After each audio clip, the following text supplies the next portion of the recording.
喺香港醫療體系面對巨大壓力嘅今日，我想分享一位病友 Sandy 嘅感謝卡。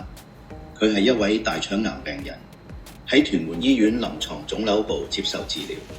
佢寫道：我患病5年幾，今日覆診，有幸見到一位好醫生。佢俾我嘅印象好好人，係一位仁醫，細心睇我嘅報告，分析病況，令我有平靜安穩嘅心。呢張卡唔只係個人感謝，更係病人群體對醫護人員嘅敬意。作為肺癌病人關注組召集人，我深深感受到病人與醫護之間嘅信任與連結。我哋知道醫護人員嘅初心係想幫病人，喺制度與資源嘅限制下，佢哋仍然堅守崗位，盡力提供最好嘅照顧。